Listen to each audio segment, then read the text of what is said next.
Good morning. I hope everyone is surviving the apocalypse today in our quarantine.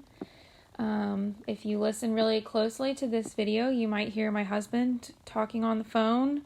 We are both here at the house and looks like we'll both be here for the foreseeable future. So yeah, it's gonna be fun.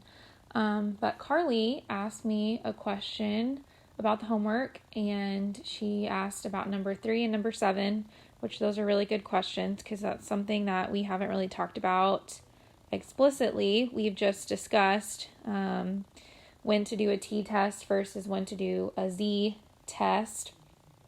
And the entire chapter in Unit 12, we looked at t-tests, and the reason why I do that is because that's predominantly what's covered on the AP test. I've only seen twice in the past probably 35 years where a z-test has been used.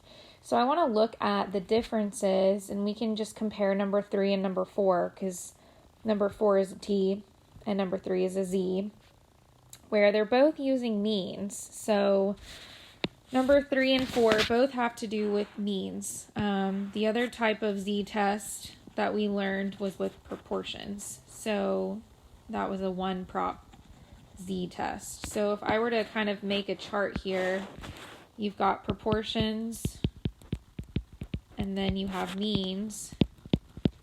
Proportions would be a one prop z-test or a two prop z-test or interval. And that's when you're dealing with proportions, but when you're dealing with means, you could either have t or you could have z. So you could have a t-test or you could have a z-test.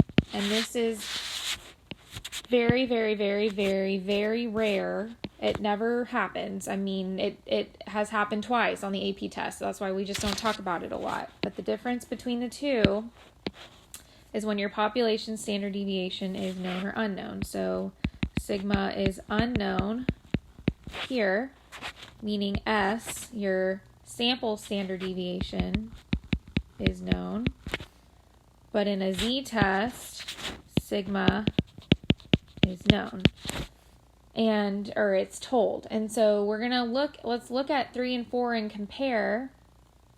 How do I know that number 3 is talking about the population standard deviation versus the sample? So if we look at number 3, it says, suppose the red blood cell count of whole blood for healthy female adults is normally distributed with a mean and a standard deviation of blank. So this is my mu, and this is my sigma. Then it says we take a sample of 6 people, and then we get a mean. So that's my x bar.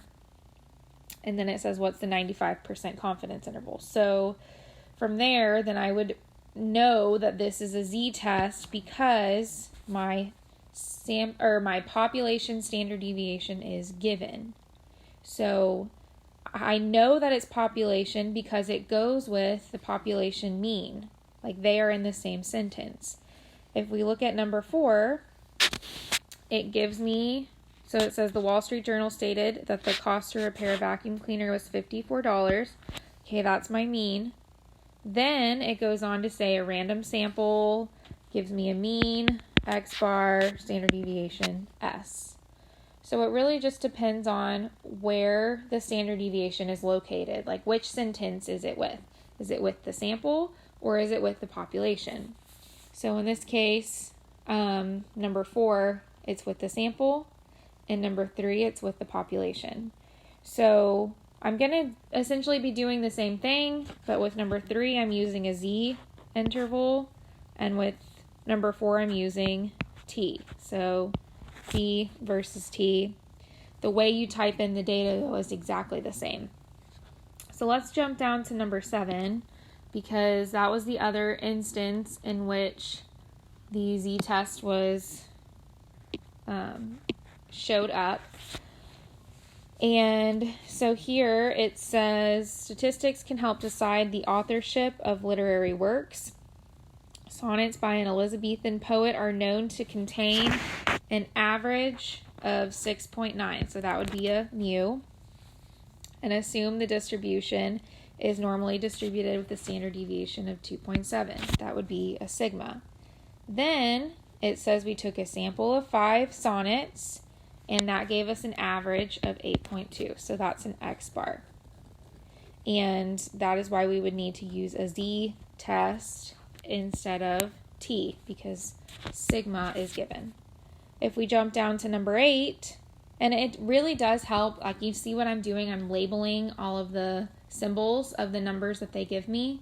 Promise you that makes a huge difference if you sit down and label each number. So if I were to label 5, that would be my N. So notice I have all of the numbers highlighted. If we went through and labeled them on number 8, so maybe try doing that really quickly. You want to pause the video. So it says to assess the impact of quality circles and employee job satisfaction. 73 employees were studied, so that's my N. Suppose the mean for job satisfaction for all employees is 3.12. That would be my mu. And then for the sample, my mean is 3.18, so that would be X bar, and standard deviation of 0.99. So that would be my S because it goes with the sample. So that is why we would use a T, because I have S, I don't have sigma. So I hope that this helped. Good question.